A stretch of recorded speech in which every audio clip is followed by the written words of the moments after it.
Good evening everyone. Welcome to the News Today edition of 15th of January. My name is Anuj and I will be taking today's session. In today's session, we will be covering 4 main news and 9 quick updates.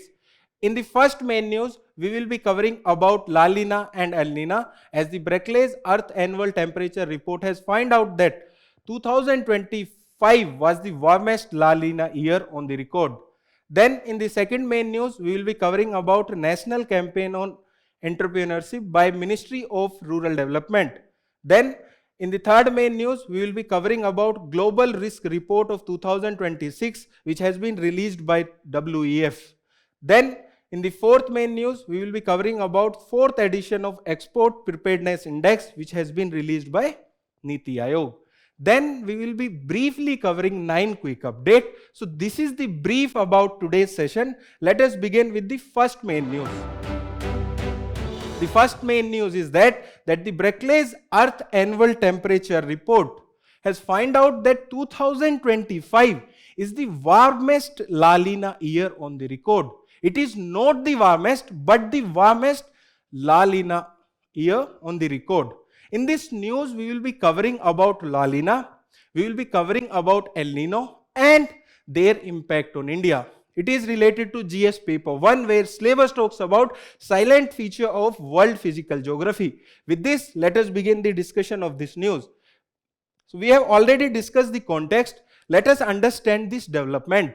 So here the development is that this is significant because La Nina is connected with the colder temperature. But this year, this is the warmest La Nina year and third warmest year on whole. Previously, year 2023 and 24 were known as the warmest year. After that, year 2025 is the warmest La Nina year and third warmest year on the whole. So this is the development. Let us understand about El Nino and La Nina. That is very important for your examination. Before understanding that, let us understand about El Nino Southern Oscillation. So how it is defined? It is a recurring natural phenomena characterized by fluctuating ocean temperature in equatorial Pacific. We will be understanding it in the detail in the next slide. And it is coupled with change in the atmosphere. When there is change in the equatorial Pacific, there will be changes in the atmosphere as well. That is known as El Nino Southern Oscillation. Now let us understand the La Nina and El Nino. So for that, you have to understand what are the normal conditions. So imagine this is South America and this is Asia and Australia. In normal condition, the trade winds, northeastern trade winds are flowing from that side that bring the hot water of tropical or the equatorial Pacific to this side. And here there is cold water. And due to that cold water, that is, there is upwelling. And with the upwelling, there is bringing of nutritions here. That's why it is a very fertile for fishing. And from there was name El Nino, which was given by the fishermen when they were not able to catch the fishes. And we will understand why they will not able to catch the fishes in the El Nino year. So this is a normal year. And how will be the circulation? Trade winds will come like this. And when there will be the hot condition, they will get risen to the upward. And it will bring the rains in this region. And after that, they will move towards this direction. And here, they will come down because of cold condition. This is known as Walker circulation for the normal condition. Now let us understand the El Nino. So for some times, these northeastern trade winds are weakened, and this warm water gets shifted to this area, and the cold water get to this side on the Australian side, and here there will be the downwelling of the water that will lead to low nutrition in that year, and that will lead to low fishing. Okay, so here will be the cold water on the border of South America, sorry, the warm water, and here it will be the cold water, and the water circulation will get disturbed and it will get updated. So this is El Nino. Then coming to the La Nina, again the trade winds get increased and the hot water comes to the Australian and the Asian coast, and that will lead to downwelling of cold water which will go to the South American coast, that is the La Nina.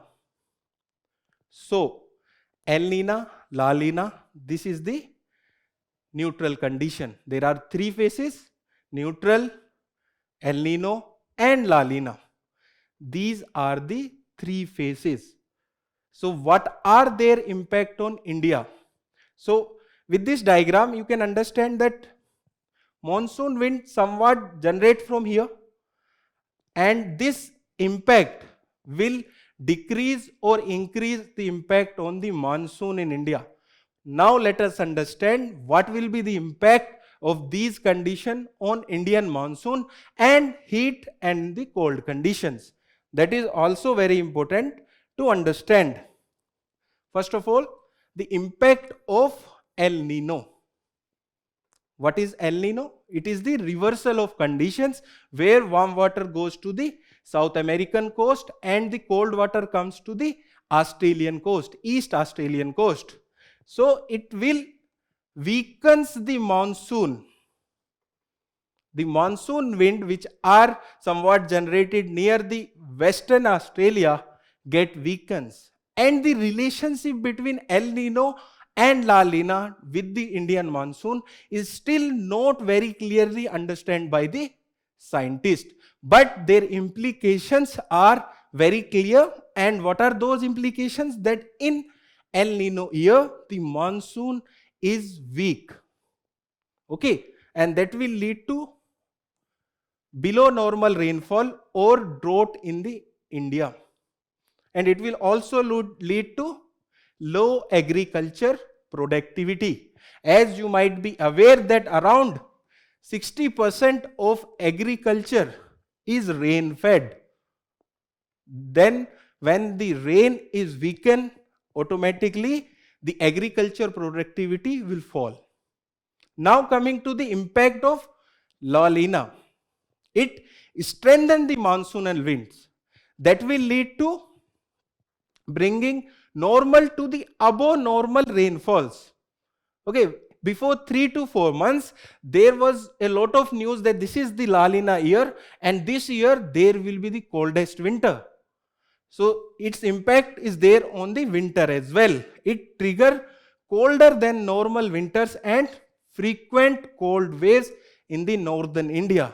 If you are staying in North India, you might be feeling that the cold is very high in this year. So this is the impact of La Nina. But the report has found out that when we talk about on the global scale, it is the warmest La Nina year. So this was all about this news. Now let us look at the PYQ which are related to this news. The PYQ is direct and it is from the year 2011. Let us read the question. La Nina is suspected to have caused recent floods in the Australia. How is La Nina different from El Nino? So there is comparison between La Nina and El Nino. First, La Nina is characterized by usually cold ocean temperature in equatorial ocean region, We have not read about Indian Ocean. We have read about Pacific Ocean. So this is a wrong statement.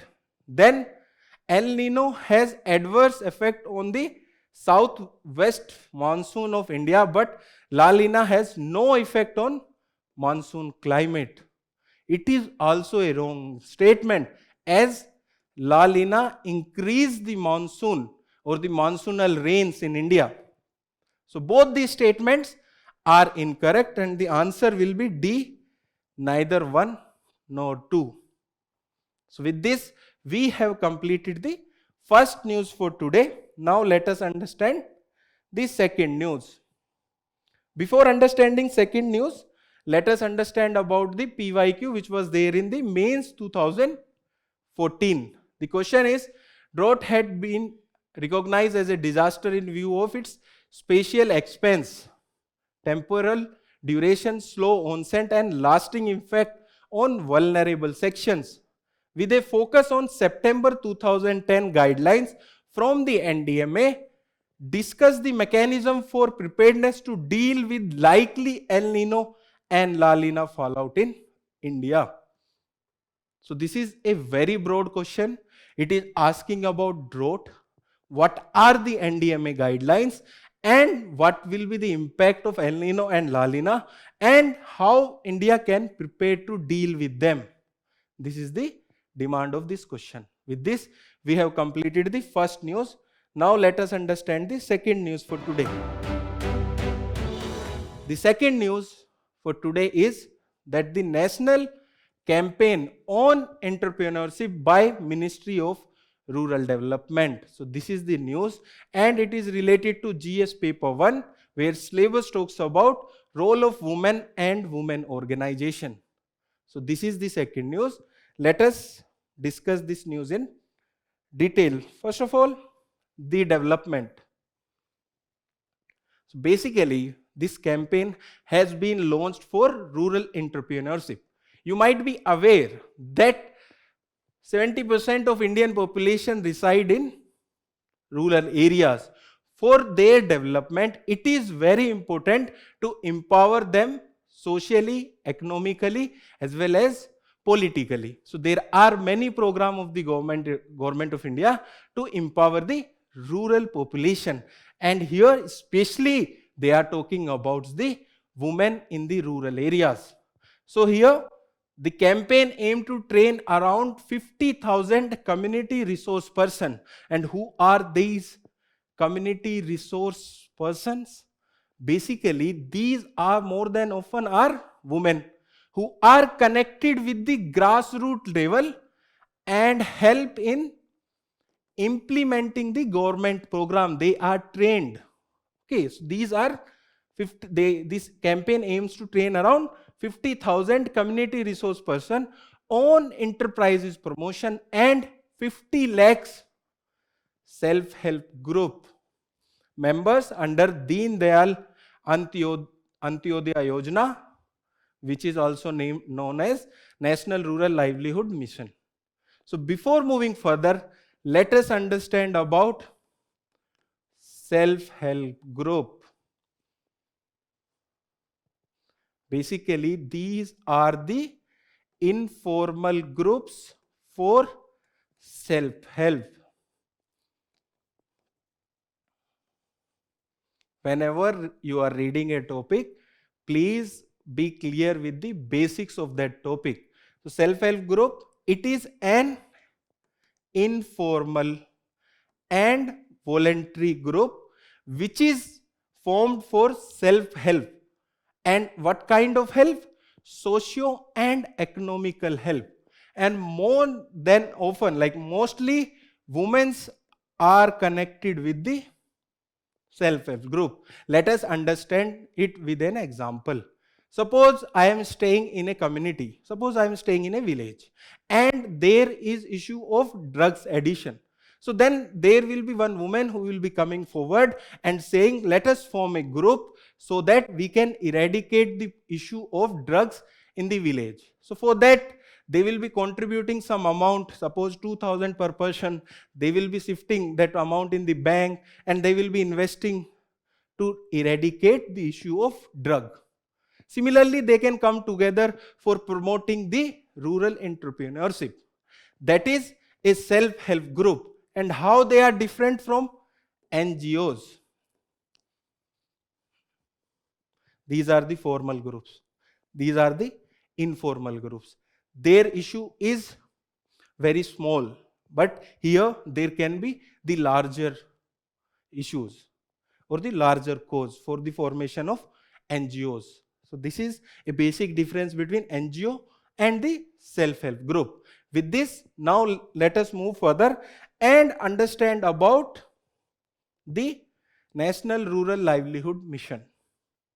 So it is under Ministry of Rural Development and it is a centrally sponsored scheme.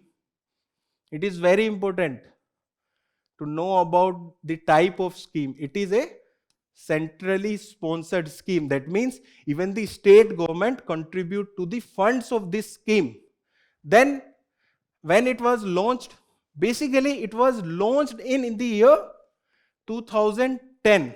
But before that, there was a similar scheme which was Swan Jayanti Gram Swarojgar Yojana, which was restructured as National Rural Livelihood Mission, and in the year 2016 it was renamed as Deen Dayal Antyodaya Yojana, National Rural Livelihood Mission.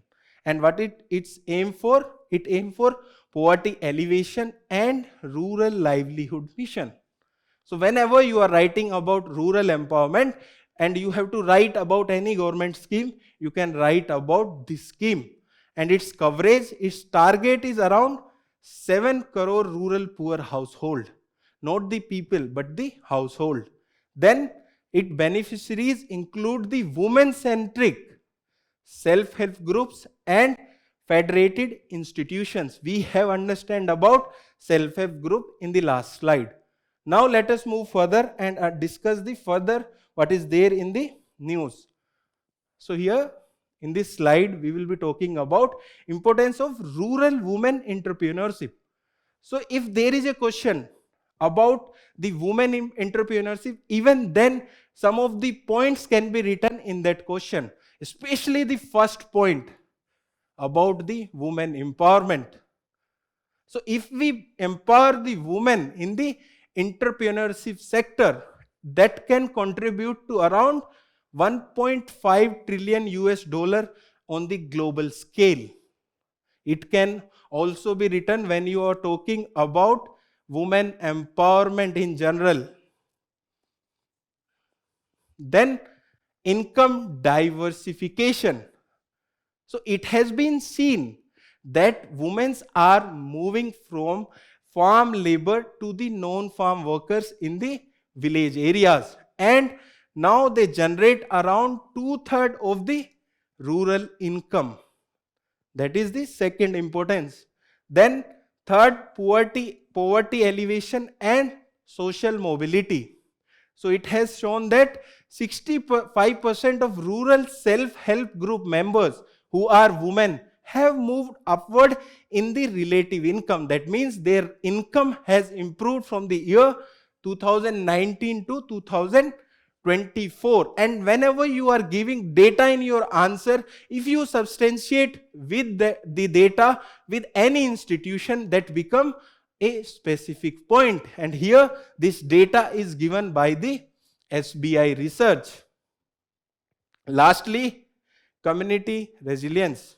So basically it reduces rural to urban migration and unplanned urbanization. When there is migration from rural to urban areas in large number, that lead to the unplanned urbanization.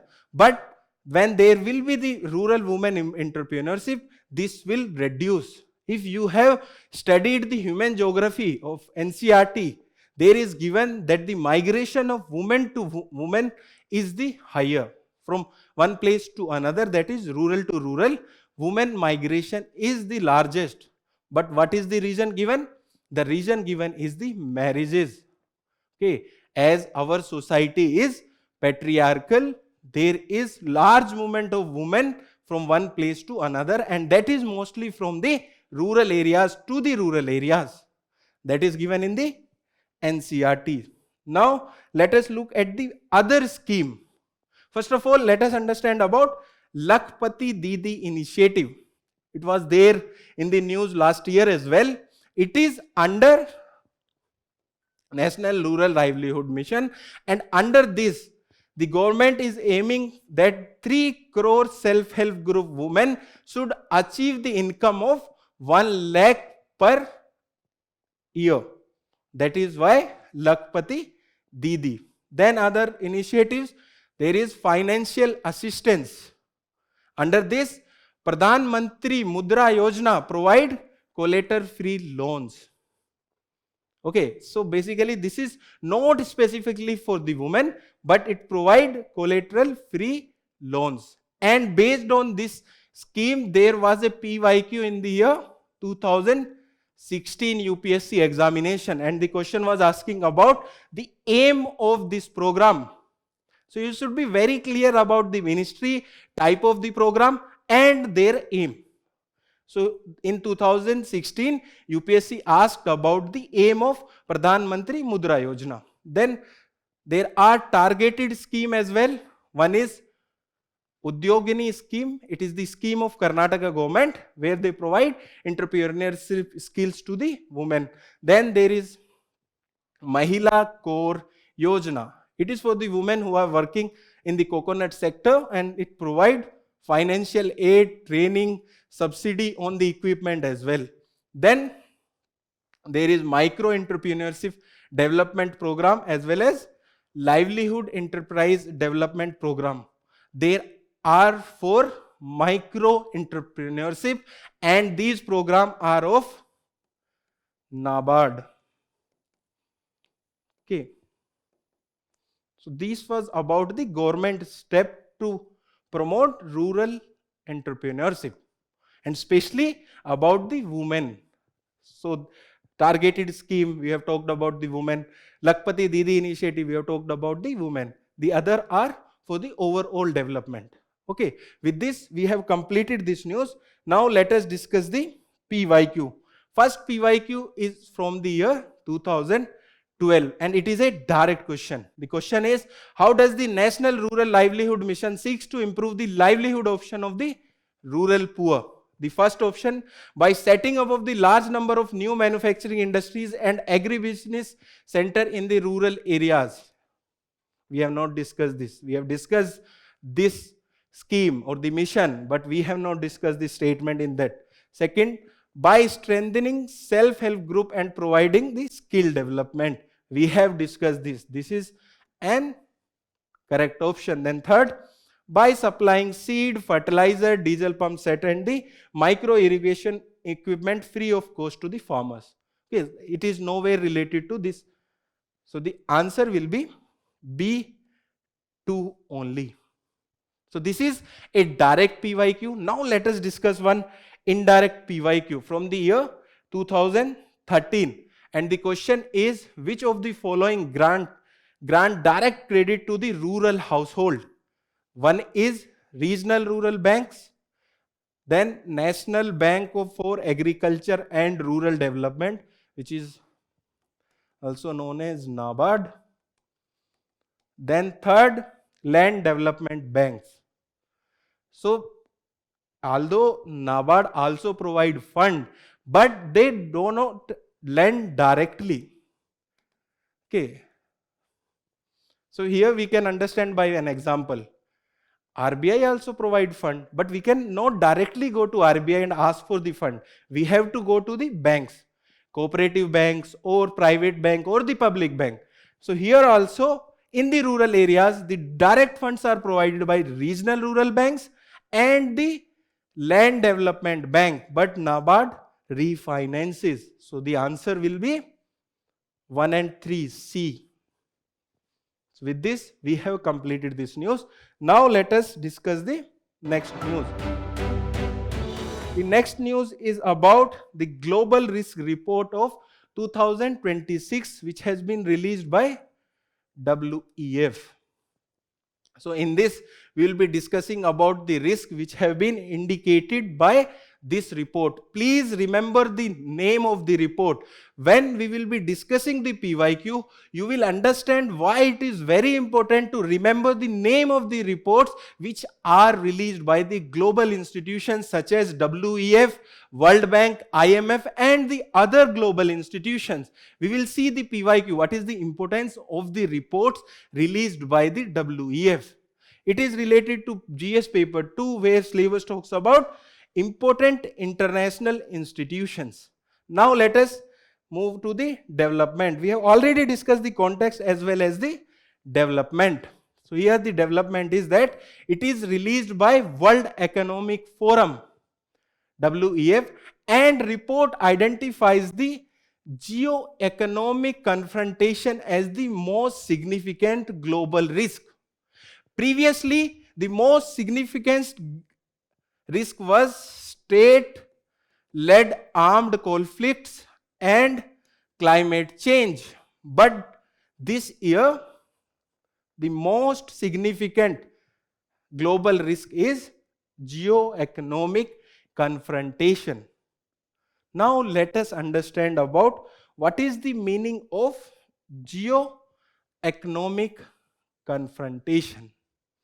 Basically, fighting a war without the guns and the barrels. They are fighting a war, but in the terms of economy. That is geo-economic confrontation that we can see everywhere. Especially the Trump is saying about various tariff on various countries. So basically Trump is behaving like Mr. Duggal. किसी दिन उठते हैं and they behave like in a separate manner. So here the geo-economic confrontation has become a risk for the global trade. Now let us define it. It is strategic use of economic instrument to reshape cross-border economic relation by restricting trade or the technology or services, capital or knowledge flow. And for what they are aimed at? They are aimed at promoting the self-reliance and constraining the geopolitical rivals. Basically, they are targeted at the geopolitical rival, but in the economic sense. This is the meaning of geo-economic confrontation, and this term will be there in the news. So there can be the question where UPSC can ask what is the meaning of geo-economic confrontation. You might have heard about geopolitical, where the relations are defined by the geography. But here the relations are defined by the economy. So that is geo-economic confrontation. And what are the tools which have been used under geopolitical confrontation? The tools are sanctions, trade control, investment restriction, subsidies, state aid and currency measure. Currency measure means duplication or depreciation of currency to target a particular country. So these are the tools used by the various countries for geo-economic confrontation. And what are its recent examples? The recent examples are tariff imposition by the US and also the ban of export of critical minerals by the China. You have heard about the G2 grouping. What was it? When USA was threatening China, what China did? China said we won't export any critical mineral, basically three main critical minerals. Then USA talked about G2 grouping, that we as America and China can move together. So these are the type of geo-economic confrontation which are going on at the global level. Okay, now let us understand about the key highlight of the report. The key highlight of that report are not that important, but they can be written if there is a question. We will be discussing one PYQ of the mains where there will be a question about the restriction of the trade. Now let us understand about the key highlight of the report. First, in the current and the immediate term, The major risk will be geo-economic confrontation that we have discussed, state-based armed conflict, and extreme weather event, rising societal polarization. Previously, the state-based armed conflict was the highest risk, which has moved to the second place. And in the long term, that is up to the year 2036, the most significant risk identified is extreme weather conditions, biodiversity loss, and the ecosystem collapse. These are the highlight of the report at the global level, and the report also talks about the major risk faced by the India. First is talks about cyber security. The cyber security has become a major challenge for India. Then it talk about the inequality of wealth and income. If there is high inequality in the society, it will lead to haves and have not. That will increase the tension in the society. Okay. Then it also talked about insufficient public services and social protection. That means the public services in India and the social protection is low. So these are the findings of the report. Now let us discuss the PYQ which is related to this news. There are two prelims PYQ. One is from the year, I think 2017, and another one is from 2019.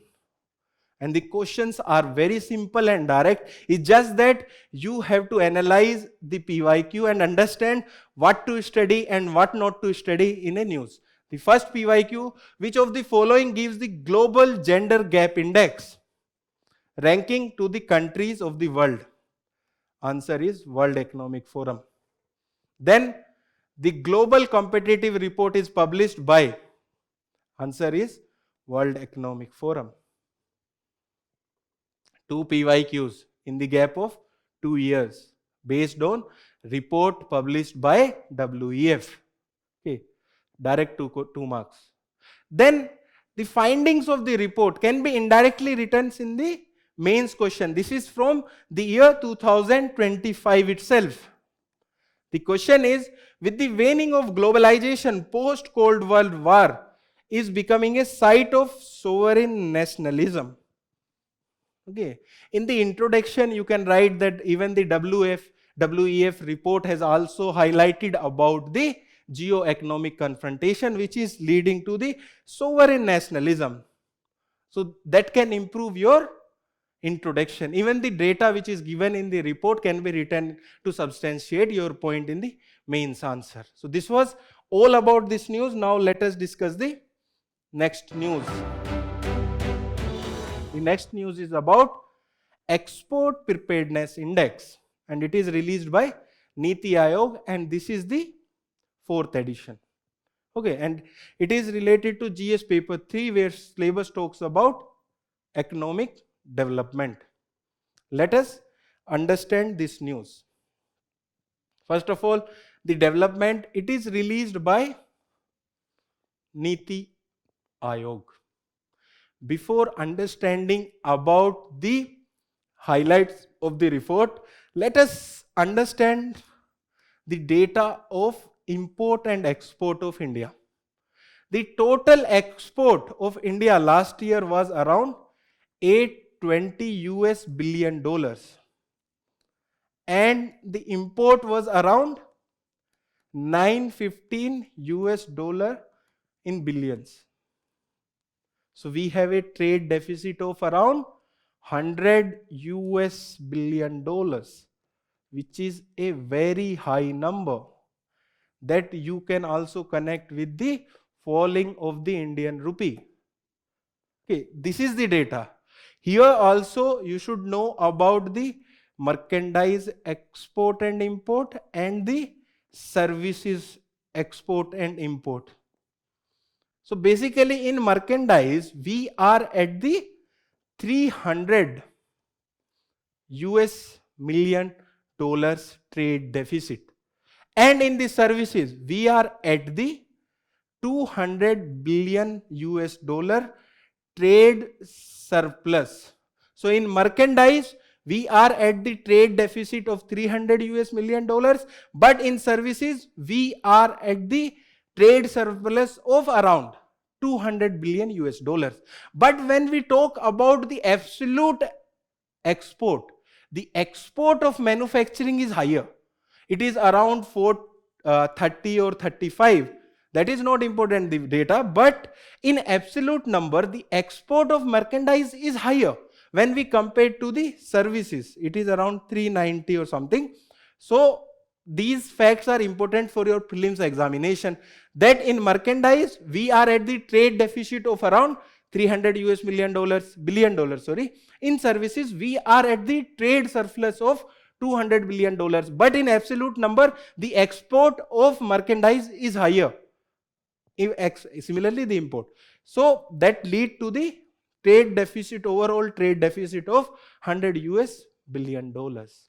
These were the facts related to the import and export of the India. Now let us look at the various findings as well in this report.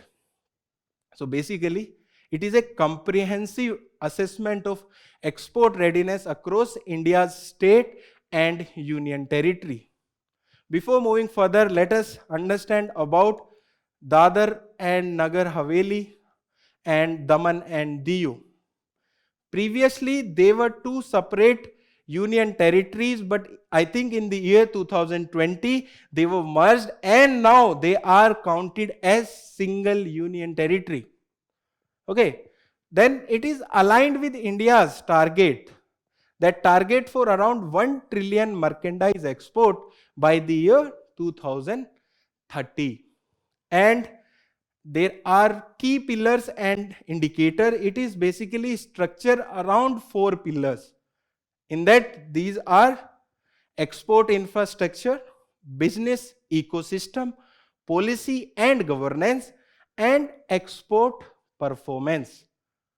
And that is disintegrated into 13 sub-pillars and 70 indicators. This year, they have improved and included some of the new indicators such as business competitiveness, government policies, or the macroeconomics of a state.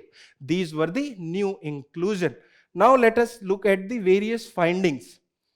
So basically, they have divided the states and UTs into two parts. One, ranking of the large scale, and in the second, ranking of the small state, northeastern state, and union territories. And the ranking is given on the 3 areas. One is considered as leader, then challengers, then aspires. Leaders are demonstrating relatively high export preparedness. Challengers are with the moderate preparedness, and aspirers are at the early stage of export ecosystem. So in the large scale, it is Maharashtra, Tamil Nadu, and Gujarat, which are at the high level. Then in the medium, it is Madhya Pradesh, Haryana, and the Kerala. And at the aspires are Odisha, Chhattisgarh, and the Rajasthan. Then in the small state, northeastern state, and union territory, it is achievers are the leaders are the Uttarakhand, Jammu Kashmir, and Nagaland. In challenger, it is Meghalaya, Ladakh, and Delhi. And in aspirers, it is Arunachal Pradesh, Andaman and Nicobar Island, and Mizoram. With this, we have completed this news. Now let us discuss the PYQ, which is related to this news. First, it is a very simple PYQ, which is there from the year 2016. So there are some simple PYQ or the simple question in the prelims examination as well. The question is, the government of the India has established the Niti Aayog to replace the A. Human Rights Commission, Finance Commission, B. C. Law Commission, D. Planning Commission. So when Niti Aayog was formed, it was formed by replacing the Planning Commission. So this was the question from the prelims examination. Now let us look at the question from the mains examination of 2025. The question is, what are the challenges before the Indian economy when the world is moving away from the free trade and multilateralism to the protectionism and bilateralism? How can these challenges to be met? When you are writing about the challenges and how these challenges can be met, You can write about the export preparedness of the states. Okay. If we promote state for export, basically these challenges can be met. So that can be one point. So with this, we have completed the main news for today. Now let us discuss the quick updates. So the first quick update for today is about the Operation Pavan. So it was a operation which was taken place in Sri Lanka by the Indian peacekeeping forces. What is the development here? The development is that the defense minister has paid tribute to the courage and the sacrifice of the Indian peacekeeping forces in Sri Lanka on the occasion of 10th Armed Forces Veteran Day. Basically, he was attending the 10th Armed Forces Veteran Day, where he has paid tribute to the soldiers of Indian peacekeeping forces. And what was the Operation Pavan? Basically, it was a military operation conducted by Indian peacekeeping forces in Sri Lanka following the Indo-Sri Lanka Accord. And one of the facets under this accord was disarmament of LTTE. So under this, for the disarmament of the LTTE, the forces were sent, and that was called as Operation Pavan. And IPKF has remained deployed until March 1990, when it was withdrawn following a change in the Sri Lankan government. There is one more operation at the same time or the similar time frame, that is Operation Cactus. Please read about Operation Cactus. Be curious when you are reading the news for the UPSC examination. Now let us move to the next quick update. The next quick update is about Employment and Social Trend of 2026 report, which has been released by International Labour Organization. And what are its major findings? First of all, you should know about this, that Employment and Social Trend 2026 report is released by ILO, International Labour Organization. And this report has found out that the global unemployment rate is projected to remain at the historically low level at 4.9%. Okay, so unemployment will be there at the 4.9% this year as well. What are its other major findings? Okay, so when we talk about globally, so it has said that there is progress in employment quality, but that has stalled. So basically they are saying that between 2015 and 2025, extreme working poverty has fallen marginally by 3.1% only. And that is because that the progress in employment quality has stalled.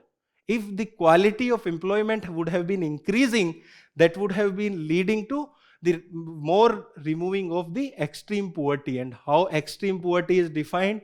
It is defined by the World Bank around 2.15 US dollars. The person who is staying at the income of 2.15 dollars, that is considered as extremely poor. Then there is increase in the informality of the work at the global level. So by 2026, 2.1 billion workers globally will be employed in informal sector. What is the informal sector? That is when there is no labor laws. That is considered as informal sector. Now coming to the India related findings. It has said that India's manufacturing sector account for 3% of the world manufacturing. This is not ILO finding, but it is a proven fact that the India's account for 3% of the world manufacturing. This is given in this report as well. Then jobs in the renewable energy sectors are increasing in India because our targets for the renewable sectors are very high. So this is the major finding. These are the major finding of this report. So the third quick update is about Hindu adoption and Maintenance Act of 1956. And the development here is that the Supreme Court has ruled that a daughter-in-law who become a widow after the death of father-in-law is entitled to the claim of maintenance under this act. So basically here the case was that suppose a woman become a widow after the death of her father-in-law, the petitant was claiming that she won't be able to get the maintenance under this act, but Supreme Court has ruled that even after the death of her father-in-law, if she become widow, she is eligible and can claim maintenance under this act. Now let us understand about this act. What was its purpose? It was purpose for the codification and the standardization of legal rules for adoption and maintenance among Hindus, so that there should not be discrimination. Okay, and its applicability, it applies to Hindus, Buddhists, Jain and Sikhs, and it also covers the people who convert to these religions and abandoned children brought up within these communities. Even those are there under this act. But there are some exclusion as well. It does not apply to the Muslims, it does not apply to the Christians, Parsis or the Jews. So this was about Hindu Adoption and the Maintenance Act of 1956. Now let us move to the next quick update. The next quick update is about microgyrial network. And what is the context? The context is that the American biologists have been awarded by the Tyler Prize for Environment achievement for her work on this. And this is also known as Nobel Prize for Environment. You might have also studied about Abel Prize, that is known as Nobel Prize for Mathematics. Okay, these types of award and their names can be asked. So let us understand about these networks. Basically, coming to their definition, these are underground fungal network in which these fungi connects the root of the multiple plants through the hyphae. So basically they are there below the ground. Before also we were known about these network, but these biologists have discovered about their role in the carbon sink. So basically they are responsible for drowning around 13 billion tons of CO2 into soil system every year. So they are cleaning the environment. And what is their role for the plant? Basically they form a symbiotic association. What is a symbiotic association? That they will help the plant and plant will also help them. So that is a symbiotic relation where plant provide them carbohydrate, basically sugar, and to the fungi, and in return they provide access to the water and essential nutrition such as nitrogen and phosphorus. So these are there in the symbiotic association with the plant. So this was all about this news. Now let us discuss the next quick update. The next quick update is about freshwater puffer fish. And what is the context? The context is that scientists have confirmed the India's first case of puffer fish poisoning. The first case. Whenever there is such extreme development that become automatically important for UPSC prelims examination. So what are these fish? They are diverse group of approximately 30 to 35 species within the family of Tetrodonidae. These are, sorry for my mispronunciation. So these are under this family and live entire lives in the fresh waters.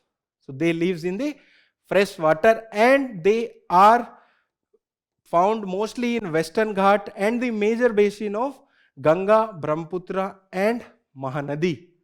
And they are omnivorous and benthic in habitat. What is the meaning of the benthic? That means they live at the near the surface of the water, that the fresh water. And what is the meaning of omnivorous? They can eat plants as well as the animals. And why they are dangerous? Because they lead to the tetrodotoxin, and this toxin stops this body signals to the brain. Okay, so that's why they are very dangerous. Okay, with this, now let us move to the next quick update. The next quick update is about Indian schemers. And what is the development? The development is that the Indian Schemers Conservation Project was launched by the Bombay Natural History Society. So before understanding about this species, now let us understand about Bombay Natural History Society. So it was started in 1883 and it is one of the largest non-governmental organization in India engaged in the conservation as well as the biodiversity research. So this was about Bombay Natural History Society. Now let us understand about Indian schemers. So what is their native range? Their native range is South Asia, which include India, Bangladesh, Pakistan, and it extends to the Nepal and Myanmar. Coming to their characteristics, they skim water surfaces with specialized beak to catch fish or aquatic prey. Basically, they flow over the water and use their beak to take out the prey. And coming to their habitat, they are primarily found on the larger sandy lowland rivers around lakes and adjacent marshes, estuaries and the coast. And their IUCN status is endangered. So their IUCN status is endangered. So this was about the BNHS and the Indian schemers. So the next quick update is about Voyager 1. And what is the context? The context is that it is expected to become the first human-made object to reach a distance of 1 light day. Whenever you hear about 1 light day, 1 light year, these are not the measurement of time, but these are the measurement of distance. Basically, 1 light day means that how much distance light covers in 1 day. So this was about the Voyager 1 context. Let us understand about Voyager 1. It was basically launched in 1977 by NASA to fly past the Jupiter and Saturn. There are various instruments on it such as imaging science system and ultraviolet spectrometer. It has achieved major achievements such as it is first air spacecraft to cross the halosphere. So halosphere, after the halosphere, the impact of sun is low. Then it is the first human-made object to venture into the interstellar space. You might have seen the movie Interstellar and know about what is a interstellar space. That is basically the space outside our system. So this was about Voyager 1. Now let us move to the next quick update. The next quick update is about Nipah virus. And the context here is that this virus has been detected among the health worker in the West Bengal. Whenever you read about zoonotic diseases or zoonotic virus, these have become the important cause for the new diseases to the humans. Now let us understand about Nipah virus. So basically it can transmit it to humans from animal such as bats or pig, and it also transmit from human to human. So this was about its transmission. And what are signs and symptoms when someone connect with the Nipah virus? Basically there are human infection range from asymptomatic infection to acute respiratory infection, which can be mild and severe, as well as the fatal encephalitis. So this was about signs and symptom. And what is its natural host? That is a fruit bats.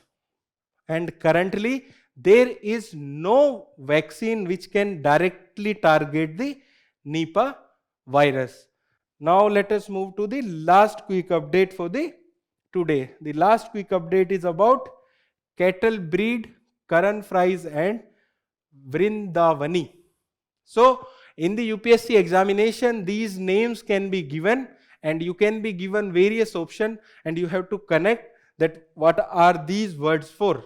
And the here context is that the government has registered two high yielding synthetic cattle breed, Karan Fries and Vrindavani. Basically, the Indian cattles produce around 1000 to 2000 liters of milk in their lactation time period.